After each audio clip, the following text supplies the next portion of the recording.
Welcome to Taste Buds. I'm Debra Eckerling, goal strategist, writer, and foodie. And today I'm speaking with author Jean Meltzer, who is also founder of Jewish JoyCon. Welcome, Jean. Hi, Deborah. I'm so excited to be here.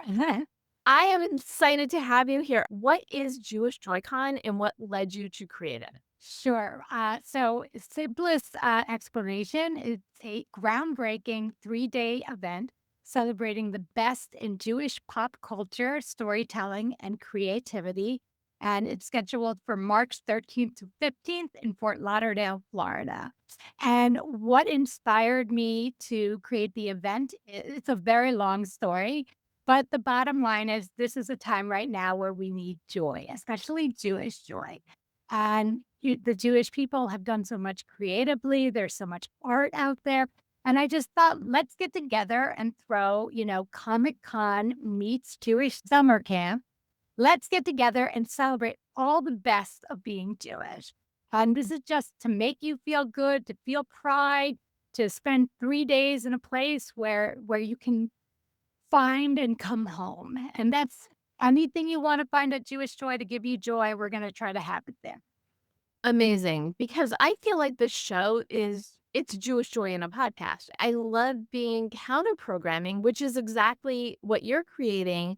It's other people can do the rough stuff. We need to lighten what's around us. Absolutely.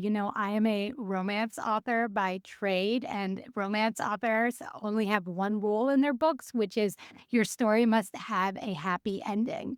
So I've been a big advocate. I'm known for Jewish romance specifically.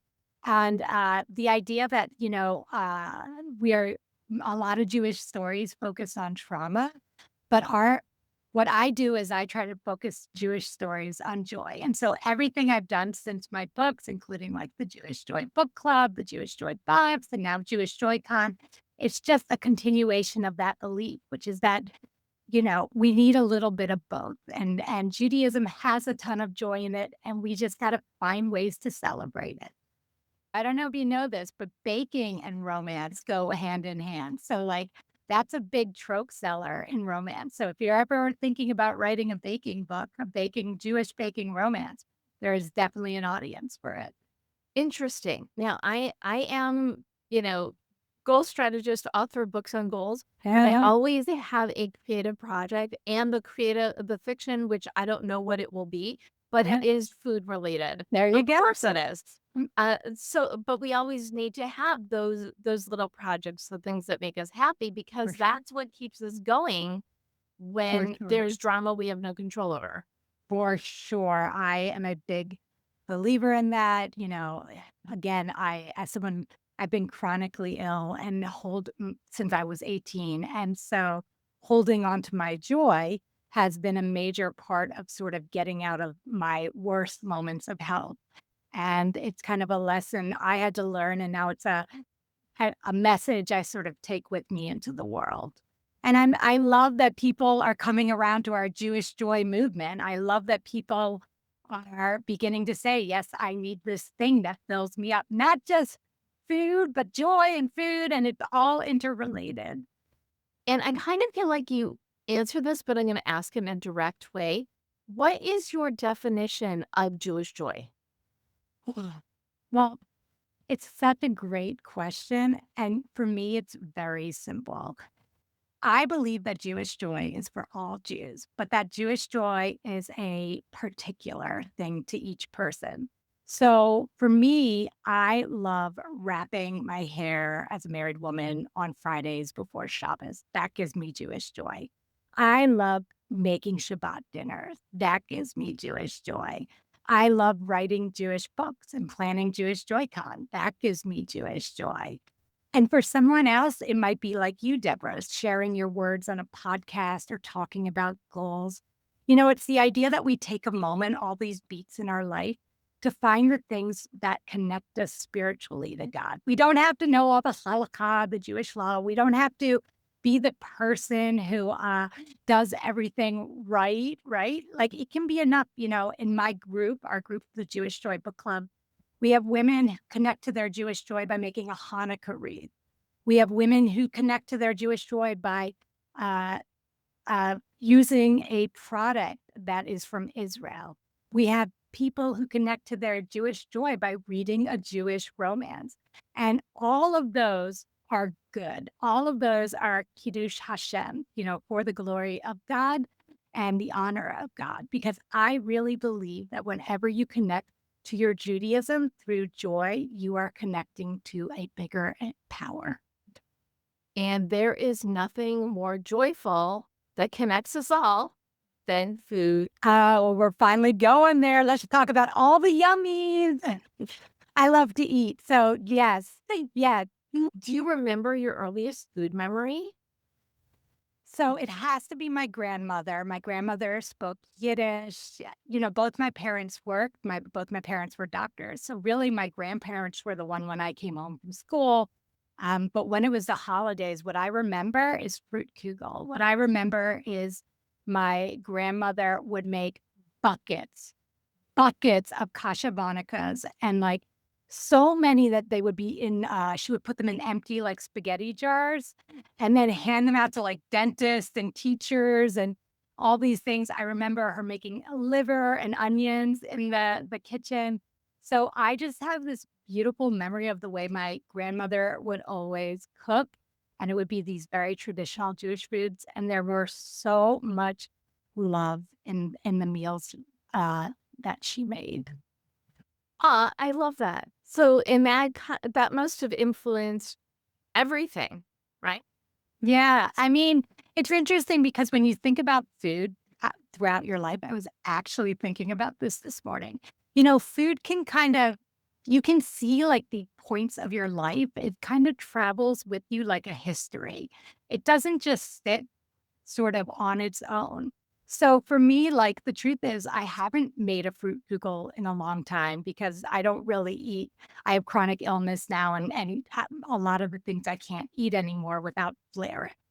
But it doesn't take away from the meals I make now. I just understand that like that was one part of my life, and it's a beautiful memory, and I can share that recipe and those stories with people. But now in my own family, we make different types of foods. And I think that's a beautiful, wonderful thing too. And what sorts of things do you like to cook? So, if I'm being honest, I said I love to eat and I do love to cook. But right now, planning a con and being an author and having a book, and I don't have a lot of time.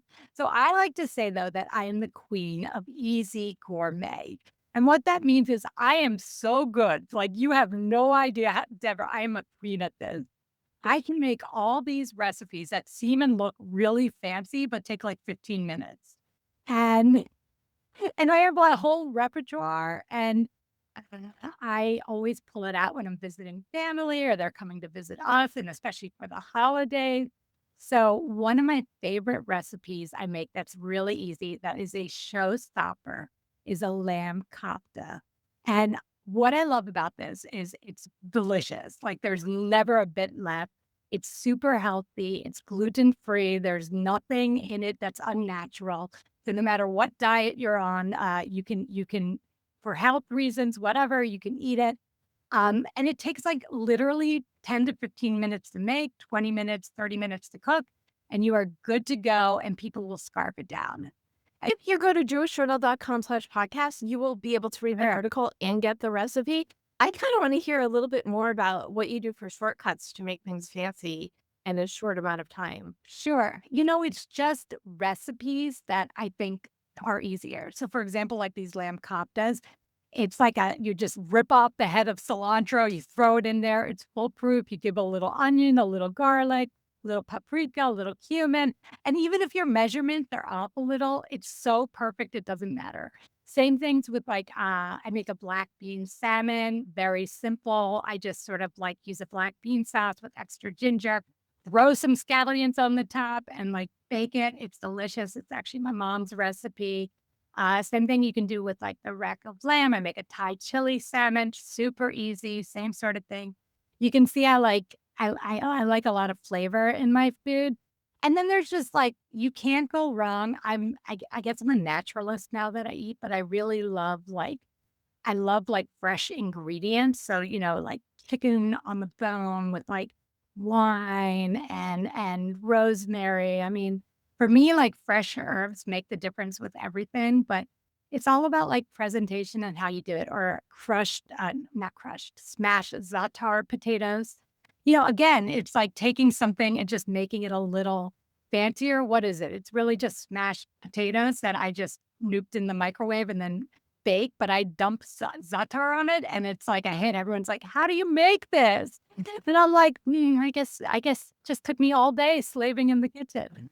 So that's it. I cut corners. I use the steamed potatoes. I buy the salmon ready to go. I like, and it tastes great, and they're foolproof recipes for me. So And just because you're busy does not mean you can't eat fancy. absolutely. Also, like, yeah, like I always like to say too, like I used to joke, I still say it, like I'm chronically fabulous because of my chronic illness. And I always said this. I said, if you're going to be in bed all day, at least be in bed in like leopard pajamas. You know what I mean? Like if you're gonna like cook at home, like give yourself the joy, treat it to you like a gift to yourself. Make the lamb koftas, make your salad beautiful, make your chicken, gorgeous on your plate. Like, give yourself the gift of like deserving nice things. We all deserve that. And food is such a gift. And I feel like you're saying these words and your enthusiasm makes me see like, oh, that's why she writes Jewish romance because she loves all of the things. I do love all of the things. I mean, I just think, we use life is hard. Life can be hard. And what we do is for me, I capture the moments of beauty. I capture the moments of joy. And I tell people all the time, like, hoard your joy. Don't let anyone take it away from you. Like, is joy makes us better, right? It's something that can be shared, just like food. That's why we're such a communal people, right? It's not just about like getting together to pray. It's about getting together and existing in each other's space so that we lift each other up. And I think food has that same ability. You were talking before about gifting yourself the joy. I talk about that with goals all the time. I say, Oh, gift yourself the time and energy to discover what you love and put time into it so you create these things that I guess it leads to joy, right? Because if you're doing the things that you love, it makes the rest of your life easier. absolutely. Like people always ask me because I've been pretty much disabled for like the last decade. I'm pretty much homebound, even though I can travel and stuff. It's very difficult for me to do things on a schedule. And people are always like, well, how are you accomplishing everything you are now? And I'm like, well, I mean, the same way I always did. I'm excited to get out of bed. I love what I'm doing. Yes, it means I might have to rest on the weekends or I have to make easy gourmet, right? For the fan. But you have the choice. If you can either love what you do and find joy in it, or it's much easier when you're tired to get up in the morning if you're happy and excited about life. And just because we're chronically ill doesn't mean our goals and dreams go away, right? We just have to figure out how to make it work. And being joyful is a gift to yourself as well. We're just in a society that has forgotten how important it is to be joyful. And whether or not you're dealing with chronic illness, there's a lot of really bad things going on in the world. So if you've Absolutely. got something good to look forward to, that's Amen. going to change your day. Absolutely. I mean, absolutely. Like Jewish Joy Con, like looking, Deborah, you have to come. And I mean, this is like the perfect event for you. There'll be food vendors, there'll be immersive experiences. Maybe we'll get you on the stage. Like, I think you absolutely need to come. And I think everyone listening should come too. Come and find your joy. Even if you're someone who's like, oh, it's Pollyanna girl, come and try it for yourself. You might find out that you love holding on to your joy too. Yeah. And so we are recording this in summer 2025. So your event is not until early next year. What can people do to bring more joy and more food joy into their lives? This is such a good question. So again, I kind of talked about this at the beginning, my own personal belief. Take a few seconds every day to just kind of be present in something that you enjoy doing. So whether that's doing your hair, playing with your children, walking your dog, so often we're rushing around and we say things like, I have to, I have to. And I think if chronic illness has taught me anything, it's that all those moments are actually, I get to. So you don't have to be joyful and gratitude all at once. Just a little bit. Take 5 seconds of your day to say, "You know what? Seeing my puppy husky sniffing a rose bush is beautiful. Like, what a beautiful moment." Take a few seconds to notice your husband laughing, your wife laughing, your child, enjoying a game for the first time. Whatever you're gonna see, and if it can be Jewish, even better, but it doesn't have to be because joy is what will connect you to your universe. And in terms of food, I would say the same thing. Like, there's a lot of pressure always around food and what we eat and how we eat. And I would just say, like, treat whatever it is you're eating like a gift. And, for me, I have a very limited diet, but I've been able to make these beautiful meals for myself and my family that don't hurt me further. And I think just enjoy that ice cream, enjoy that meal, enjoy the sensation of going to a grocery store and smelling the rosemary fresh. I just think there's so much these little moments of joy make all the difference. And when you start holding on to your joy, joy finds you. And stop and smell the rosemary.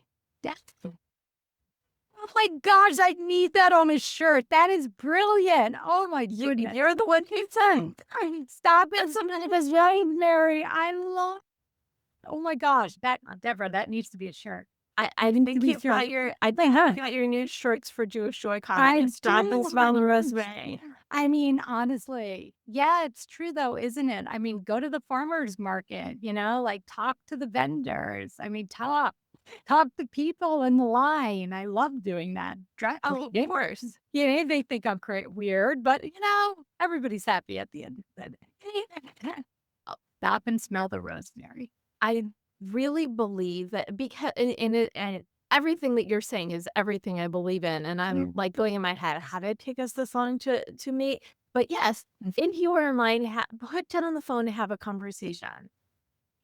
Be present in everything you're doing because you will be better able to find your joys then, right? Absolutely. I just think it's good for you. I always say this to people. It's a gift to yourself. Like give yourself the gift of being present, of enjoying your life, of taking time. Yes, all of it will be there. The news, the problems, the bills, all of that will be there. But all the good moments are there too. So try not to lose those in the process. Yes. And the good moments, those are what keeps you going during the bad ones. Absolutely. And understanding that you have purpose and value and that whatever your journey is, it's for a reason. So When you first set out as an author, did you ever imagine that you would become like the conveyor of joy? no, no, absolutely not. Okay. So like true story for like 10 years, I was disabled. I mean, I wasn't working. I was my husband's disabled wife. And I was okay with that. I learned my value. Separate from the career I had had, separate from I didn't have kids because of my illness. So like I had lived this life for 10 years where the highlight of my week was just going to the dog park and like listening to the dog walkers gossip. And then I wrote this book, The Matzo Ball, and the matzo ball sort of like took off and exploded. I did feel a responsibility to the Jewish authors who would come after me in the romance field to work hard and to really go out there.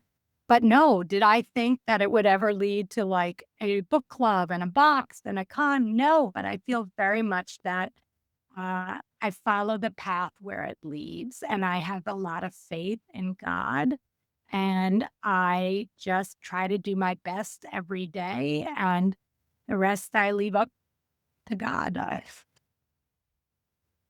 That's awesome. I mean, but this is something I believe too. If you have a message, if you have something to share, just share it because you Amen. never know who needs to hear what you have to say. And it's that Absolutely. simple. Absolutely. And like we touch people all the time without realizing it, right? We have more impact on the universe, I think, than we give ourselves credit for. And all of us have, the Kabbalists would say this, but all of us have a sacred mission, and only you can do your mission. And we don't know what that mission is, which is why we have to follow the signs as they're given to us. Well, this has been such a joy. I where can people learn more about you and your books and Jewish Joy Con? So really simple, thejewishjoycon.com is our Jewish Joy Con. You can find out all the information about me, gmeltzer.com, or you can go to jewish-joy.com for about our company, our boxes, our book club, and more information on all the wonderful women who are making Jewish Joy a movement. Do you have any final food for thought? Remember that food isn't just something we eat. It holds our memories, it holds our culture, it holds our values. And when you eat food, remember it's supposed to give you joy, and that's okay. It's not just okay, it's awesome when you It's eat food beyond and it gives honest. you joy. That's right. Better than food not giving you joy, I suppose. But enjoy it. Yeah, eat the easy gourmet and take the minute to stop and smell the rosemary. And Thank you so much, Jean Meltzer, for joining me. Thank you for tuning in to Taste Buds with Deb. Don't miss an episode. You can subscribe on YouTube, iTunes, and or your favorite podcast platform. And if you go to jewishjournal.com/podcast, you can read the articles and get the recipes that go with each episode. And you can learn more at tastebudswithdeb.com. Live life with joy, eat with joy. Until next time, bon appetit.